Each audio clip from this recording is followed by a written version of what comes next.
Heyo, it's me.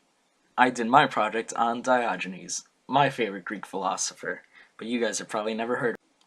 So, you guys haven't heard of Diogenes, I'm guessing, and you really should, because he's really interesting, and he had a lot of effects on modern society. He had a huge effect on modern day minimalism. He pretty much created it. I mean, look at him. He's over here living in a barrel. It doesn't get more minimalist than that. He evolved the meaning of Greek cynicism, which is different than modern day cynicism. I'll get into that later. And he questioned the status quo of Greek philosophy and society. See, we praise the Greeks and the Romans a lot. They were okay. I'm not denying that. They were very good for their time, but they also had a lot of problems, and Diogenes was like, hey guys, we're not the best. We should really try to fix some of these. Then everyone was like, look at this crazy old man living in a barrel. Forget about him. Minimalism. Diogenes was a humble man that believed luxuries and possessions prevented humans from being truly good. One of my favorite quotes of all time. The only place to spit in a rich man's house is his face. I'm not a communist. Diogenes didn't know about communism because that didn't get invented until about the late 1800s. But he was sort of right. I'm not defending communism or anything like that. But back then in Greece, the gap of pay and just wealth was huge. The rich were over here having parties every night and eating grapes and olives and drinking wine. And then the poor, or not even just the poor, just the middle class, just like the people that weren't rich nobles, were drinking puddle water and dying at about 30 if you were like lucky. So, because Diogenes was not a rich noble, he lived in voluntary poverty and to become closer to nature. He loved nature. That's a whole thing. I'll get into that into the next slide. He only had one possession, a bowl. And he didn't even keep the bowl.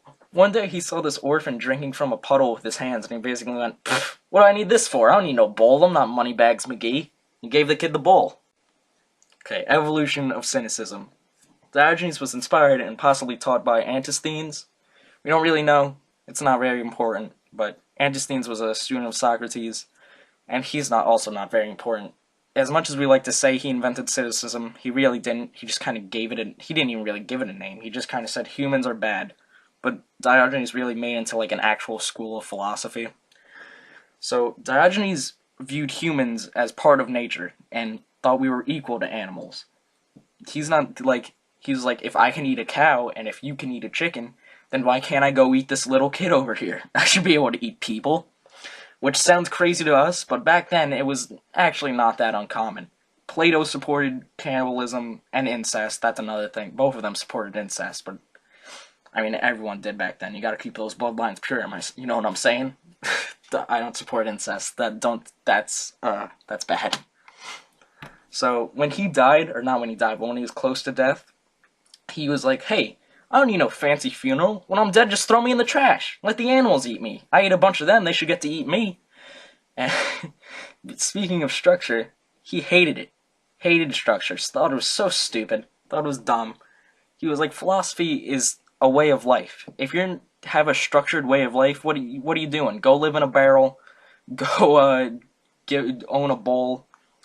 Go eat raw meat. So not he ate raw meat like a bunch, and he would just pee everywhere. That's not me being gross or like me trying to be funny. Literally, he was at a nobleman's dinner, and they brought out all the food, and they're like, "Ha, Diogenes, see, look, it's great to be rich. You should try it out sometime." And he got up and peed on all the food and everyone, and they didn't even kick him out. They're just like, "Oh, Diogenes, you scamp." Okay, so Diogenes hated everything, which is why we get the term cynic, which means dog in Greek. He thought everything was bad, including Alexander the Great. Alexander the Great back then was basically God. He could give you anything, he could do anything. You wanted your own country? Bam! It's yours. You can have your own country. He didn't care. And he loved Diogenes. He loved all philosophy. He was a really smart guy. He loved all the philosophers. So when he met Diogenes, he was fangirling. He was like, oh my god, it's Diogenes. I love you, man. You want like a country or like an actual house or maybe some clothes that don't smell like pee and food rot? And Diogenes was like, you know what? I could use a favor. Get out of my way. I'm trying to get a tan over here and you're over here sitting in your armor blocking my view. What do you think this is? Sunblockersville? Sunblock isn't even going to be invented for like another couple years, so you just stay out of here. And Alexander the Great was like, I can't even punish him for that. That's just respectable. See, Diogenes and Plato hated each other. Oh my god, they did not like each other at all. They were like what's his name? JFK and Barry Goldwater. Just despised each other. So one day, a big question at the time for philosophers was, what is the definition of a human? And Plato said a featherless biped. And today, we look at that and we think, Plato, you're an idiot. That's just stupid. But back then, that was a pretty good answer, because they didn't know about kangaroos, and every other animal that stood on two legs had feathers. So everyone was like, okay, that's pretty respectable. And Diogenes was like, that's just stupid. That's dumb. So Diogenes, he found a chicken. He plucked off all the feathers. He went into Plato's school of philosophy in the middle of a lecture, and he goes, hey Plato, look at this featherless biped. It's such a person, right? Look how human it is. And they never got along, as evident by this quote. See, Diogenes did not think that Plato was really the extension of Socrates he was supposed to be. Socrates was the big man on campus. Everyone loved Socrates.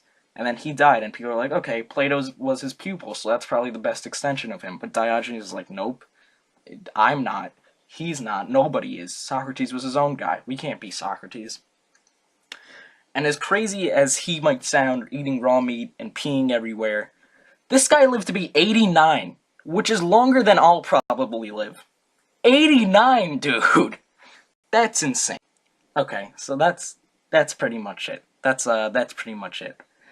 I'm not saying that Diogenes was really sane or even that great of a philosopher, but Marx was an idiot. Marx was crazy, but we still view him as an important historical figure, and I think we should do the same thing for Diogenes.